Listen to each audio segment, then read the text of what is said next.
Shiur Aleph, pour le programme du dimanche, sur les brachot Birkot Hanehenim, les brachot qui concernent la consommation, quand on va manger un fruit, par exemple, un aliment.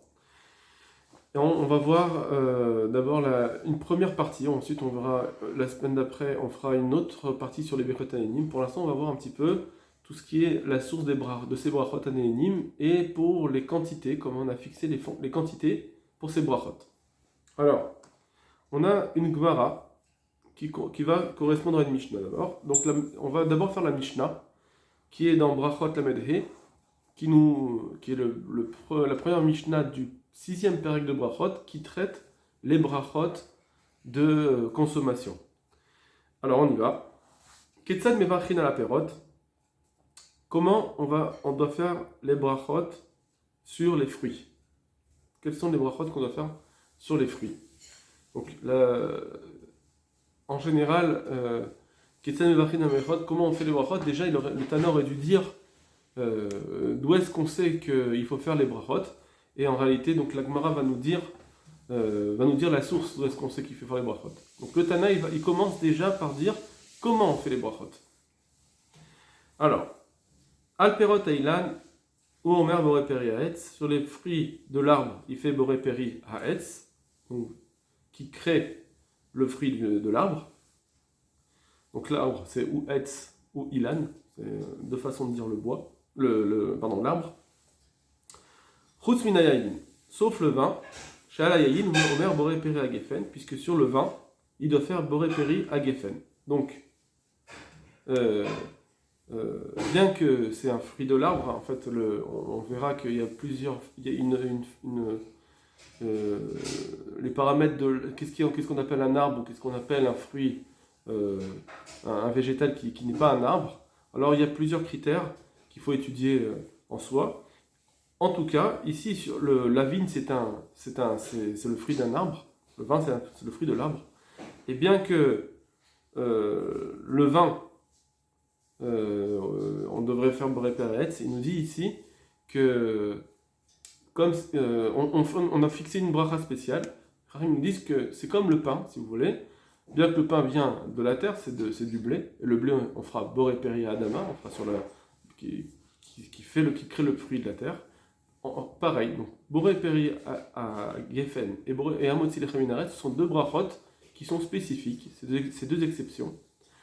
Les Harim leur ont donné une bracha spécifique parce que c'est des aliments qui sont importants, chashuv, pour leur chashivut, pour leur importance. Alors les Harim ont fixé une bracha spéciale. Donc apparemment, évidemment, si quelqu'un aurait quand même fait boré peri à être sur le vin, il aurait été quitte bediavad. Mais on doit faire les brachot telles qu'elles ont été dites. Les Chachamim ont voulu donner une importance ou fixer une précision dans chaque fruit, donc dans la façon de faire la bracha, et il faut dire la bracha de la façon la plus précise possible. Alors, toute cette suite de cette Mishnah, elle ne va pas vraiment concerner notre Sugia, mais c'est intéressant de la faire. Mais en réalité, voilà, le reste ensuite, ça nous concerne moins. Ce qui nous concerne plus, c'est le début de la Mishnah. Mais on continue quand même. Va la perote, sur les fruits, haaretz, de la terre. Ou omer boré peri adama, il fera boré peri haadama. Chutz minapat, sauf le pain, comme je vous l'ai dit, bien que le pain c'est du blé, et le blé ça vient de la terre, malgré tout on ne fait pas boré peri adama sur le pain. Shalapat ou omer amotzi lechem minaretz. Vala irakot, donc sur les légumes maintenant. On a vu jusqu'à présent que des fruits, les fruits de la terre, les fruits de l'arbre. Maintenant on voit les légumes. Ou omer boré peri adama, il doit faire aussi boré peri adama, de la même façon que sur les fruits de la terre, on fait boré peri adama, sur les légumes aussi, on fera boré peri adama. Rabbi Yehuda Omer, boré miné deshaim. Rabbi Yehuda il dit non, dans ce qui est légumes, on fait boré miné deshaim qui crée toutes sortes de verdure, on va dire. Bon, la halakha on connaît, la halakha c'est on dit quand même boré peri adama sur les légumes. Voilà. Mais c'est pas sur ça qu'on va s'attacher aujourd'hui, c'est sur le début de la Mishnah. Quand on a dit Ketsad mevachim ala perot, d'où est-ce qu'on doit faire, comment est-ce qu'on fait les brachas sur les perot? Maintenant, la Gemara va nous demander, mais déjà, d'où est-ce qu'on sait qu'il faut faire une bracha? D'où apprend-on la bracha de consommation, qu'il faut faire une bracha de consommation? D'où est-ce qu'on sait qu'il faut faire cette bracha? Donc c'est ce que la Gemara nous dit. Mina hanemile. Le he même, c'est une abréviation, ça veut dire hanemile. Mina, d'où hane, c'est mille mots. D'où sait-on ces mots? D'où est-ce qu'on sait cette affirmation-là qu'il faut faire des brachot pour la consommation? Des Tanour Rabanan. Donc réponse, parce qu'on a une braïta. On a une braïta qui va nous expliquer cela, nous dire d'où la source. Et on verra que cette source, elle va ensuite être changée plus tard dans la Gemara, plus loin. On ne va pas ramener toute la Gemara, on n'a pas ramené toute la Gemara en entier parce qu'elle est assez longue et tout ce qui est entre, ça nous intéresse moins. Et on a ramené ce qui est principal pour nous. Alors, donc, Datanu Rabbanan, il y a une braïta qui dit, donc je vous rappelle que la braïta c'est de l'ordre des Tanaïm, c'est les Tanaïm qui l'ont écrit, au même titre que la Mishnah, ce sont des Tanaïm. Et donc, la Gemara va nous rapporter ces Tanaïm-là. Donc, qu'est-ce qu'ils nous disent? Alors, quand on a une braïta, ou une Mishnah, il peut y avoir plusieurs avis qui sont ramenés dans cette Mishnah. Le premier Ravi, s'il n'y a pas de nom, on dit que c'est Tanakama, c'est le premier Tana, Tanakama, c'est le premier Tana. Donc ici, le Tanakama nous dit Kodesh Hilulim Lachem, Melamed Shenonin Bracha Lifnehem Lecharem. Et ensuite, on a Rabbi Akiva. Mikan Amar Rabbi Akiva, Asur Ladam Sheitom Klum Kodem Sheivarer. Donc je vais vous traduire, bien sûr, mais on aura donc, c'est ça la structure de cette braïta. On a d'abord le Tanakama sans nom. Quand en général, on ne donne pas de nom, quand celui qui a écrit la Mishnah ou la braïta n'écrit pas de nom, c'est que c'est plusieurs Hachamim. Et quand il écrit le nom, donc là on voit que ce sera Rabbi Akiva qui sera seul. Alors, Minan et Milé, d'où sait-on ces choses-là? Donc des Tanour Rabanan. Je reprends. Kodesh Ilulim Lachem. Il y a un pasouk qui dit Kodesh Ilulim Lachem. Donc c'est sur la mitzvah, une mitzvah spécifique des 3 premières années qui sont Orla. Donc les 3 premières années d'un arbre qu'on a planté. Alors pendant 3 ans, on n'a pas le droit de manger les fruits, ils sont le digne de Orla, c'est un interdit, on interdit de le manger. La 4e année, alors il y a une mise, on ne peut pas les manger n'importe comment, ça veut dire n'importe où plutôt, on doit les manger à Yerushalayim. Les fruits doivent être apportés à Yerushalayim, ils sont Kodesh. C'est qu'à partir de la 5e année qu'on peut manger les fruits d'un arbre. Alors si c'est un Chutz Laaretz, c'est une marloquette, est-ce qu'on a le droit de les manger ou pas? Mais en tout cas, ce qui est sûr, c'est que en Eretz Israël, pendant 3 ans, on ne peut pas les manger du tout. La 4e année, on doit les amener au Beth Amikdash. Aujourd'hui, il n'y a pas de Beth Amikdash, donc on ne les mange pas au Beth Amikdash. On ne peut pas les consommer. Et on les consommera que la 5e année de façon profane, choulin. Mais la 4e année, on doit les amener à Yerushalayim pour pouvoir les manger. Si on ne peut pas les amener à Yerushalayim, les transporter, alors il faut les racheter. Comme le maaser, on les rachète. La monnaie qui a servi au rachat, elle devient Kodesh. Cette monnaie doit être transportée à Yerushalayim et ensuite utiliser cette monnaie pour acheter des fruits à Yerushalayim et manger des fruits à Yerushalayim. Bon, mais c'est pas, voilà, on va pas rentrer dans les détails de cette halakha. Mais cette 4e année où on doit manger ces fruits à Yerushalayim, alors on a dit qu'ils sont Kodesh, ils ont une Ketusha, ils sont sacrés. La Torah nous dit ces fruits-là, c'est Kodesh Hilulim Lachem. C'est Kodesh, ils sont sacrés. Hilulim, du mot Halel, louange, Lachem, on va faire des louanges à Lachem sur ces fruits-là. Donc on voit que on va amener ces fruits-là pour pouvoir dire des louanges à Lachem. C'est quelle louange dont on parle? Alors, l'Agmara nous dit, Melamed, ça nous apprend ici qu'il faut faire, donc, puisqu'il faut faire des louanges, chez Théonim, Bracha, Lifnehem ou Lacharehem, qu'il faut faire une bracha avant et après. La pashtout, c'est-à-dire la compréhension première de cette Gemara, c'est de dire que, puisque c'est marqué Ilulim au pluriel, des louanges. Pourquoi des louanges? Donc, ça veut dire qu'il faut faire 2 brachot, au moins 2. Le minimum du pluriel, c'est 2. Et donc, une bracha avant et une bracha après avoir mangé les fruits. Voilà, ici, ce que la Gemara nous dit, la source de l'obligation de faire des brachot sur les fruits, c'est ce pasouk-là. Kodesh Ilulim Hashem. Alors, on verra plus tard qu'il y a une difficulté à cela, puisque quand on ramène un pasouk en général, pour nous dire que c'est la source de la mitzvah, un pasouk, un verset, c'est de la Torah. Donc ça veut dire que la mitzvah serait minatora. Or, on a déjà vu dans les sougyettes précédentes, on connaît dans la lacha, que toutes les brachot anéinim ne sont pas minatora, elles sont midérabanan, sauf le Birkat Hamazon. Et du coup, il faudra comprendre cette Gemara. Comment cette Gemara a pu dire que c'est la source des brachot anéinim, Kodesh Ilulim Lachem, c'est un pasouk. Voilà, donc ça c'est le Tanakama. Le Tanakama de la Braïta nous dit Kodesh Ilulim Lachem. Vient maintenant Rabbi Akiva. Rabbi Akiva il ne vient pas contredire cette source, mais il vient rajouter quelque chose. Et ça aussi c'est l'objet d'une réflexion qu'on aura plus tard. Mikan Amar Rabbi Akiva, de là, Rabbi Akiva dit, donc de cette façon d'apprendre, Rabbi Akiva nous dit Asur le Adam sheitam klum kodem shevarer. Asur, il est interdit, le Adam à un homme, sheitam klum, de goûter quoi que ce soit avant kodem shevarer, avant de faire la bracha. Rabbi Akiva nous dit, puisqu'on a besoin de faire une bracha avant, alors même de goûter, ça sera interdit. Le chidouche, c'est que même si je veux goûter un tout petit peu, eh bien, on ne peut pas goûter sans faire de bracha, c'est un interdit. C'est un interdit. D'accord. Bon, la Gemara, ensuite, va amener des contradictions à cette braïta. D'accord. Elle ne la comprend pas. Et elle va continuer à nous dire autre chose. Alors, ces contradictions-là, elles vont être un peu étape par étape. On va dire comme ça, regardez, à partir de la flèche, elle nous dit comme ça, Ashkechan Lecharav. On a trouvé la source. Ashkechan, ça veut dire on a trouvé la source, Lecharav, pour après, pour la bracha d'après. La bracha Acharona, pour la bracha qu'on fait après avoir consommé.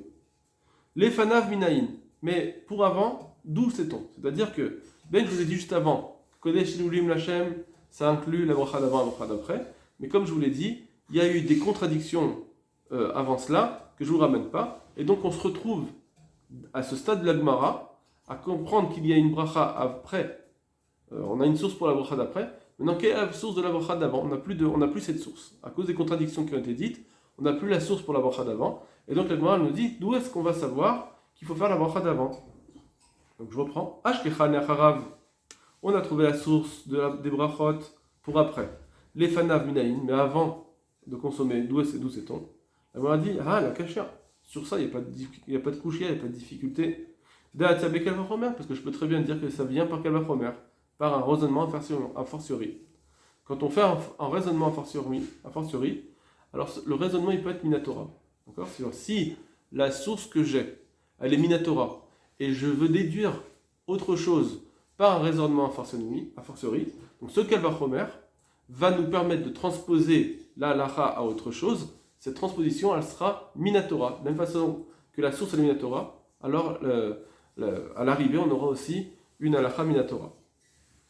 Donc, je refais référence à ce qu'on a dit avant. Si la source des brachot, elle est minatora, comme on avait dit le Hashem, donc le kalvachomer, il viendrait nous dire aussi qu'une bracha avant, c'est minatora.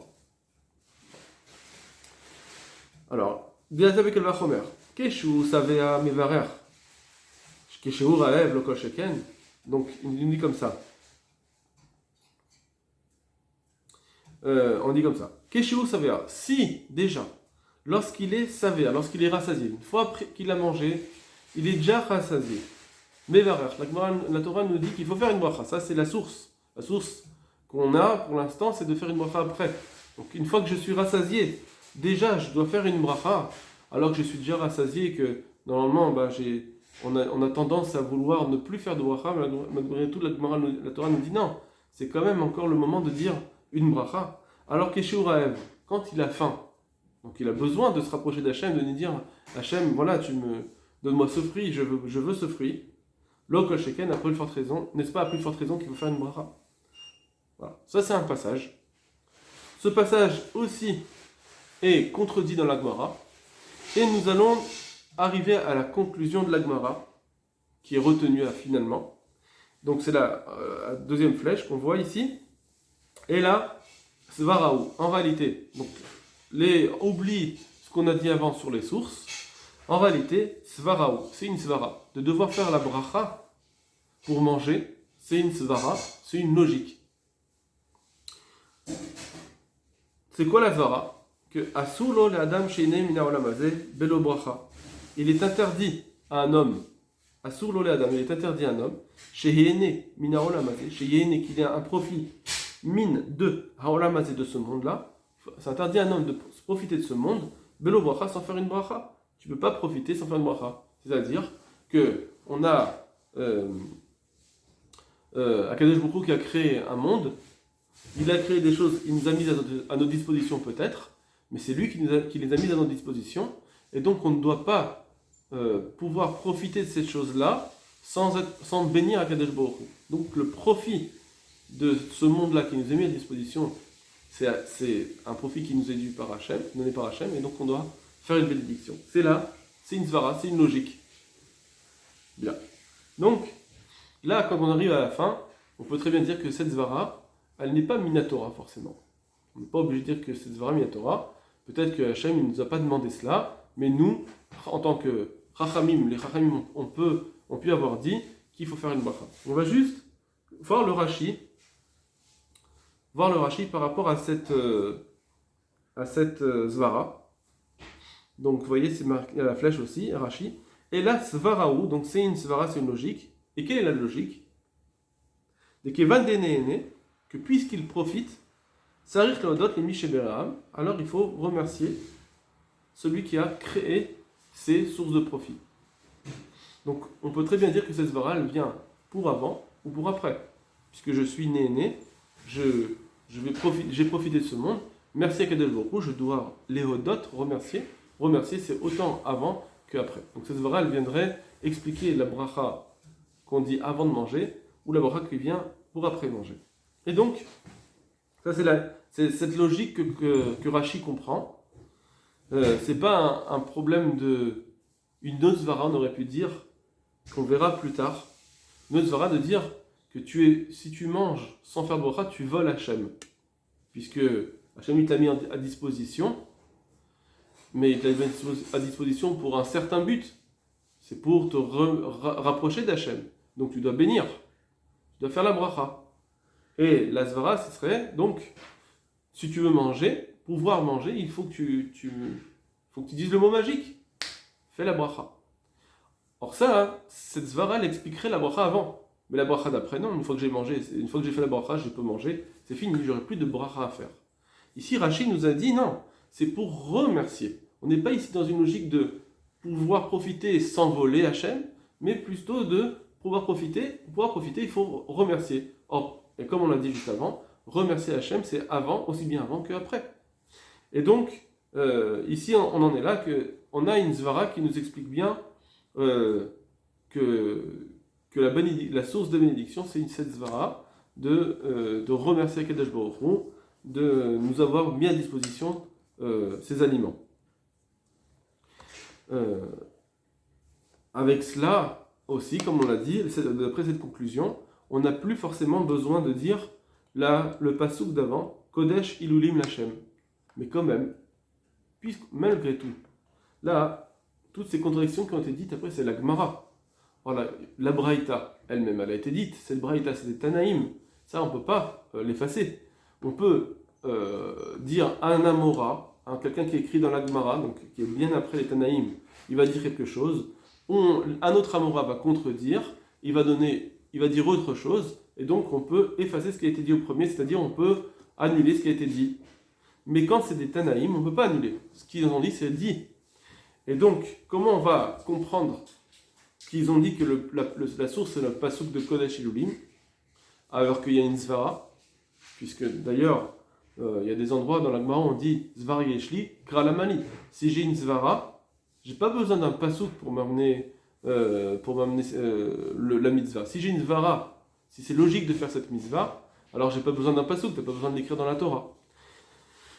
Donc pourquoi il y aurait besoin de ce pasouk? Alors il faudrait dire comme ça, que effectivement, en la réalité j'ai une svara, c'est une svara de le dire, je peux dire qu'il y a une logique de faire la bracha, et quand les chachamim m'ont dit Kodesh Ilulim, en réalité c'est juste une asmarta, comme on l'a dit aussi dans des sugyot auparavant, une asmarta, c'est-à-dire les chachamim des fois utilisent un pasouk pour appuyer leur dire, sans que ce soit vraiment une source, il n'y a pas d'allusion dans ce pasouk à la mitzvah en réalité. Kodesh Elulim, c'était vraiment sur les fruits de la 4e année, de Orla, c'est tout. Mais il n'y avait pas quand on va manger ces fruits à Yerushalayim, on va louer Hachem, mais c'est pas, ça concernait pas les brachot d'avant ou les brachot d'après. C'est juste que, voilà, c'est un pasouk qui ne concerne en rien les brachot, et les chachamim, ils l'ont utilisé pour appuyer leur dire en disant Kodesh Elulim, il faut faire des louanges et donc il faut faire des brachot.